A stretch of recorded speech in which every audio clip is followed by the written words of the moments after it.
नमस्कार दोस्तों। जैसा कि आप लोगों को पता है कि दिल्ली में जब प्रधानमंत्री नरेंद्र मोदी पंजाब रैली पे जा रहे थे दिल्ली से, तो उनको बीच में ही अपने काफिला को वापस लेना पड़ा। आखिर पंजाब पुलिस की कमी है या फिर उनके जो एसपीजी कमांडो के ग्रुप होते हैं, उनकी सिक्योरिटी में या उनका प्लानिंग में कुछ कमी है? आखिर क्या इसमें कहाँ पे चूक हो गई थी कि उनकी काफिला को वापस लेना पड़ा? आखिर पंजाब में रैली करने जा रहे थे, तो क्या पंजाब गवर्नमेंट इतनी सक्षम नहीं है कि कोई भी प्रधानमंत्री को वो सुरक्षा दे सके? तो बहुत तरह-तरह की बातें इस पे हो रही है। आखिर किसकी कमी है? पंजाब गवर्नमेंट अपने सफाई देते हैं, बीजेपी वालों अपने सफाई देते हैं। नरेंद्र मोदी एक ट्वीट करके उनको बताया है कि थैंक यू चीफ मिनिस्टर साहब, यानी कि पंजाब के जो चीफ मिनिस्टर है चन्नी साहब, उनको बोला थैंक यू चन्नी साहब, मैं जिंदा वापस लौटा। यानी कि ये बात इतनी महत्वपूर्ण है क्योंकि एक प्रधानमंत्री के मुंह से ऐसा शब्द बताना बहुत ही शर्मसार करती है सिक्योरिटी के मामले को लेकर। क्योंकि पंजाब सिक्योरिटी के धज्जियां उड़ा दिए, ये बात नरेंद्र मोदी के मुंह से निकले कि थैंक यू चन्नी साहब, आपके राज्य से मैं वापस जिंदा लौट पाया। यानी ये कितने बड़े बात बोल चुके हैं नरेंद्र मोदी, एक देश का प्रधानमंत्री होकर। इसको अगर इंटरनेशनल स्तर पे देखा जाए तो किसी भी देश का या किसी भी देश का प्रधानमंत्री हो या फिर किसी देश का राष्ट्रपति हो, वो देश का सर्वोच्च आदमी होते हैं। तो अगर ये मुद्दा को या फिर उनका ये ट्वीट को अगर इंटरनेशनल जो लीडर्स है वो देखेंगे, तो क्या उन लोग सोचेंगे कि इंडिया में इतना भी सिक्योरिटी की कमी है कि एक प्राइम मिनिस्टर का सिक्योरिटी को सही से संभाल नहीं पाते हैं, कोई स्टेट गवर्नमेंट उनका सुरक्षा नहीं दे पाते हैं? तो क्या वो बाहर से लीडर आएंगे इंडिया घूमने या इंडिया के दौरे पे? नहीं आएंगे। तो आखिर क्या कमी रह गई है? क्यों ऐसा चूक हुआ? क्यों ये मामला इतना बड़ा हुआ? तो आइए हम समझते हैं इस वीडियो में। तो अगर आप मेरा चैनल पे नए हैं तो चैनल को सब्सक्राइब कर दें, वीडियो को लाइक कर दें और कमेंट करें और शेयर करना ना भूलें। तो चलिए स्टार्ट करते हैं वीडियो को।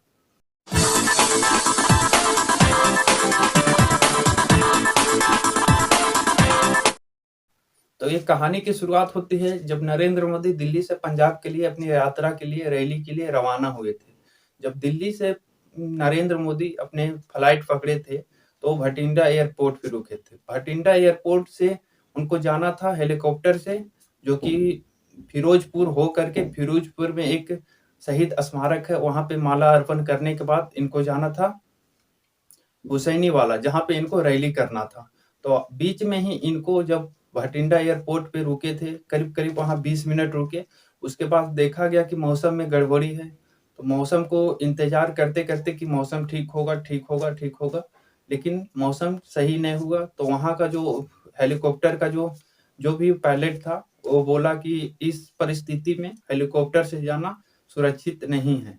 तो वहाँ से तुरंत डिसीजन लिया गया है कि हमको बाई रोड जाना है, यानी कि नरेंद्र मोदी का काफिला को बाई रोड जाना है। तुरंत वहाँ से पंजाब गवर्नमेंट के जो भी डीजीपी है, डायरेक्टर जनरल ऑफ पुलिस, वहाँ से उनको कॉल लगाया गया। कॉल लगाने के बाद बोला गया कि क्या बाई रोड जाना सुरक्षित है गवर्नमेंट यानी प्रधानमंत्री नरेंद्र मोदी जी को? तो उनके द्वारा एक मेल आया कि हाँ, हम पूरे रास्ते को आधा घंटा के अंदर खाली करवा देते हैं, और उन्होंने एक मेल दिया, फेयर मेल दिया कि हम रास्ते को क्लियर करा चुके हैं, अब नरेंद्र मोदी जी अब जा सकते हैं बाई रोड। इतना जब रिपोर्ट उनको मिला, यानी कि मेल मिला एसपीजी कमांडो को, तो उन्होंने अपने काफिला को वहां से रवाना किए जाने के लिए हुसैनी वाला। हुसैनी वाला में माला अर्पण करने के लिए हुसैनी वाला से कुछ ही दूर पहले एक ओवर ब्रिज पे नरेंद्र मोदी जी का काफिला को रोका गया। किसान जो आंदोलन कर रहे थे रोड को जैम कर रखा था। तो 20 मिनट तक करीब वहां पे ओवर ब्रिज पे नरेंद्र मोदी जी का जो गाड़ी थी उसको वहां पे रुकना पड़ा। तो ये बहुत शर्मसार करती है कि एक प्रधानमंत्री, एक देश का प्रधानमंत्री को किसी ओवर ब्रिज पे 20 मिनट तक रोका जाता है, और इसमें एसपीजी कमांडो जो होते हैं, जो कि देश का सुरक्षा में सबसे महत्वपूर्ण भूमिका निभाते हैं, और खास करके जो वीवीआईपी होते हैं उनकी सुरक्षा में जो एसपीजी कमांडो होते हैं वो बहुत अहम भूमिका निभाते हैं, क्योंकि उनका जो ट्रेनिंग होता है वर्ल्ड क्लास ट्रेनिंग होता है। उनको कोई भी मात नहीं दे सकता है, वो चाहे तो 1 मिनट में बहुत सारे लोगों को मार सकता है। तो आखिर एसपीजी कमांडो से चूक हुई या फिर पंजाब गवर्नमेंट से चूक हुई कि 20 मिनट तक किसी प्रधानमंत्री को एक ओवर ब्रिज पे रोका गया। अगर अगर कुछ नहीं होता, वहाँ पे कुछ हानि हो जाती, कोई बम लगा दिया होता या किसी और दुश्मन को चाल होता कि वो ओवर ब्रिज पे नरेंद्र मोदी जी का गाड़ी को रोका जाए और वहीं पे बम लगा देता या फिर कुछ और हो सकता था घटना, जिसको आशंका जताया जा सकता है। तो आखिर क्या है मामला जो इतने बहुत ज्यादा पॉपुलर हो रहे हैं? तो मामला ये था कि वहां पे जो किसान था वो प्रदर्शन कर रहे थे और नरेंद्र मोदी जी का गाड़ी को रोका जा रहा था। ये रिपोर्ट आया है बीजेपी वालों की तरफ से कि ऐसा बीजेपी वालों का कहना है कि वहाँ का जो किसान था पहले से प्रदर्शन कर रहा था, लेकिन जो पंजाब गवर्नमेंट है, चन्नी साहब है, उन्होंने गलत रास्ते का पता दे करके वो बोला सिर्फ रास्ता साफ है, जाके उनको रोका जाए रास्ते में, और ये पंजाब गवर्नमेंट की चाल है। लेकिन इसी बात पे अगर पंजाब गवर्नमेंट यानी चन्नी साहब से, जो वहाँ का चीफ मिनिस्टर है, उनसे बात किया गया तो उन्होंने बताया कि हमको जो प्लानिंग दिया गया था, यानी कि दौरे के प्लानिंग, रैली के प्लानिंग, उसमें कोई जिक्र नहीं था कि बाई रोड जाना है नरेंद्र मोदी जी को। उनको जिक्र था उसमें सिर्फ बाई फ्लाइट जाना है, यानी एयर टू एयर जाना है, जमीन पे उनको गाड़ी से जाना नहीं है।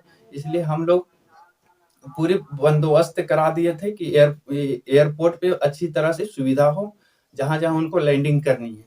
बाई रोड हम लोग को कोई पता नहीं था कि बाई रोड जाएंगे, ऐसा उन लोग को कहना है चीफ मिनिस्टर, जो पंजाब के जो चीफ मिनिस्टर है यानी चन्नी साहब का।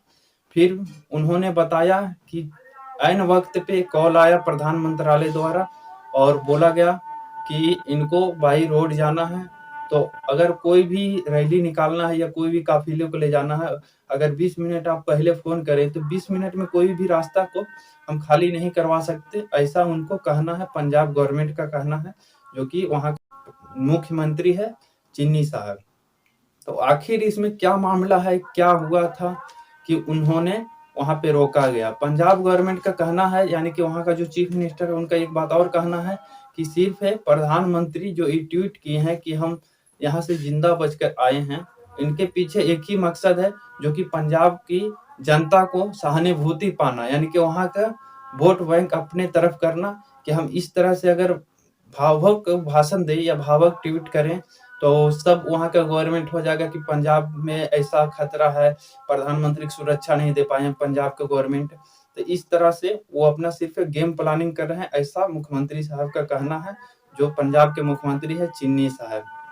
इस पे बीजेपी वालों का कहना है, यानी कि बीजेपी का जितने भी लीडर है उन लोगों का कहना है कि पंजाब का जो भी डीजीपी है, डायरेक्टर जनरल ऑफ पुलिस, वो अपनी सिक्योरिटी को लेकर इतने ज्यादा अटेंशन नहीं था, इतने ज्यादा सावधान नहीं था, इसी कारण ये सिक्योरिटी ब्लीच हुई है और नरेंद्र मोदी जी को 15 से 20 मिनट तक किसी ओवर ब्रिज पे रुकने को मजबूर कर दिया है। जब इसके जवाब पंजाब के मुख्यमंत्री से मांगा गया है, तो मुख्यमंत्री द्वारा जवाब दिया गया है कि हम किसी भी प्रधानमंत्री को सुरक्षा देने के लिए एकदम सक्षम है और हम देने के लिए तैयार है, मेरे पास इतने पुलिस सिक्योरिटी फोर्सेस है कि हम किसी भी प्रधानमंत्री को सुरक्षा अच्छी तरह से दे सकते हैं।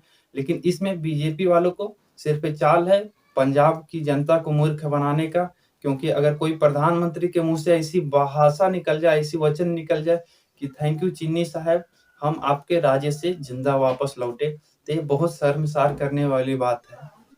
आखिर इसका निष्कर्ष क्या निकलता है दोनों तरफ की बातों को सुन करके और सोशल मीडिया से?